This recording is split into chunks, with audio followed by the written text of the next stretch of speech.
Amazing! The thing still worked. The room lit up bright as day.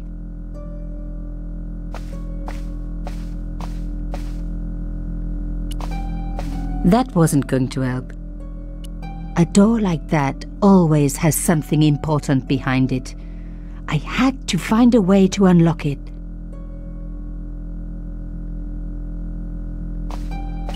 I wasn't going to find anything in this old desk. It hadn't been used for years. The flags had faded, but their message was still pretty clear. Fascist regalia, a message of hate.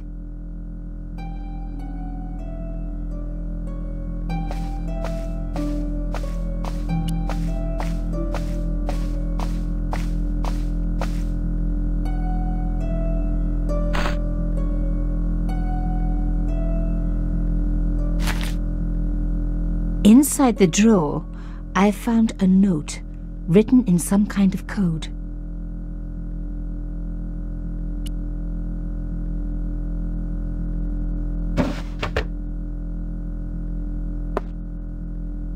Damn, don't you just hate it when that happens?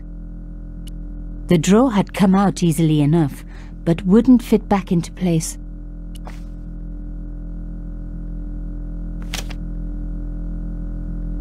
A photo, long lost, had fallen down the back of the drawer. It was very old, but there was no mistaking the guy in the foreground. Carchon. Behind him were soldiers, a burning village and a corpse. The photograph was cropped on the right-hand side. Somebody else in the picture obviously didn't want to be in it anymore. I wasn't surprised. This was Africa in the 60s. An uprising was being brutally suppressed. And here was Mr. Media himself, Carchon, doing the suppressing. The photograph was not just powerful evidence. It was also my ticket to one explosive story. But there had to be more for me to discover.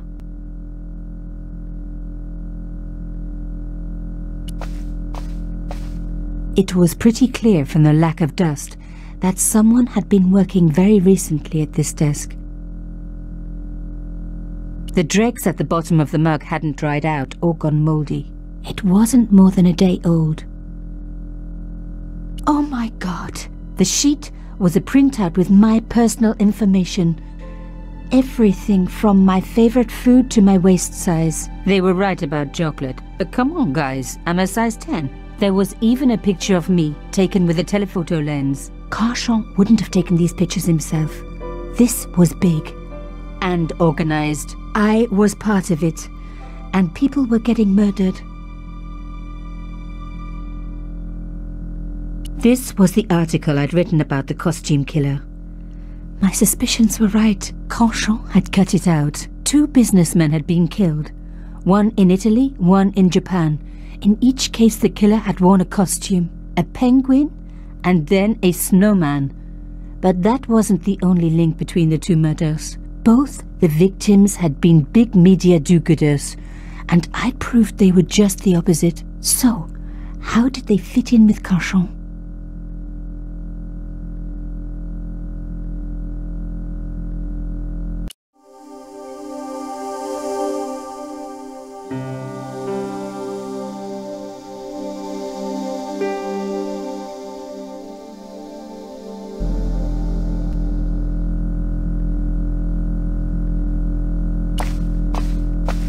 There was nothing else in the drawer. The drawer had come out easily enough.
looked at the note. It read, Pierre, full report to follow. But this is too urgent to wait.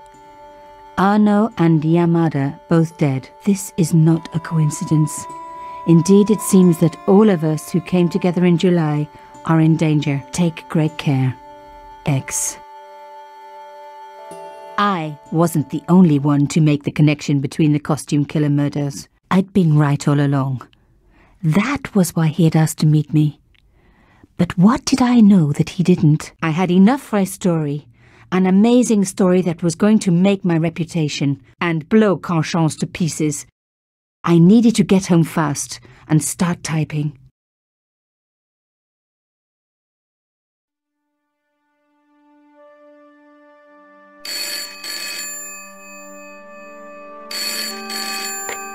Bonsoir, Collard. Nico, it's Ronnie. Hey, Ronnie, you cracked open the champagne yet? Are you crazy? What's wrong? Wait a minute. You didn't print it, did you? Course I didn't print. That's the best piece I've written. The last, as far as I'm concerned. It's important. It's suicidal. You can't destroy a national hero. He deserved it. His corpse isn't even cold. Ronnie, 2 hours ago I told you what I'd found. You loved it. You begged me to write it up immediately. 2 hours is a long time in newspapers, Nico. Someone's got to you, haven't they? Listen up, Nicole, and listen good. Pierre Carchon had a lot of friends. Powerful friends. For your own sake. Forget what happened. You got it. End of conversation. Good night.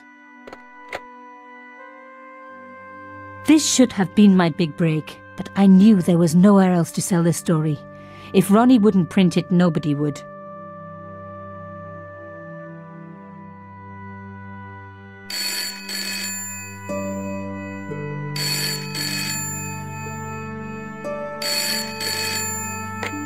Bonsoir, Collard. Mademoiselle Collard, my name is Plantard. I need to talk to you about your story. Your Pierre Carchon story. How did you know about that? There are people out there, madame, who will be very upset by this story. Oh, really? Well, it's their lucky day. It's been spiked. Yes, I know. We must meet. We must? I have information relating to your costume killer stories. Tomorrow morning, 8 a.m., Café de la Chandelle Verte, Rue Alain Court. I shall be wearing a grey overcoat. You must talk to no one about this. You can't tell me what to... Tomorrow at 8. I'll be waiting. People complain about newspaper articles all the time, but not usually before they're printed. I was beginning to feel scared. This guy, Plantard, could I trust him? Should I meet him or forget the whole business? I didn't have an answer.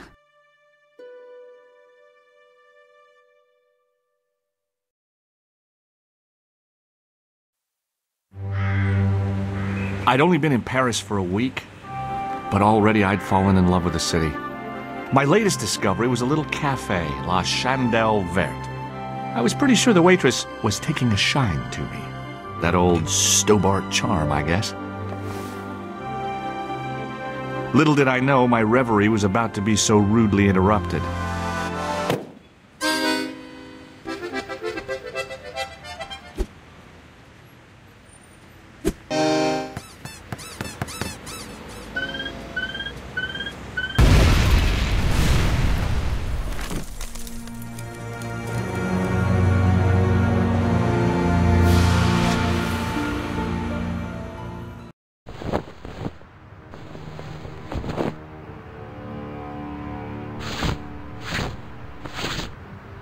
As I picked myself up, I was really angry.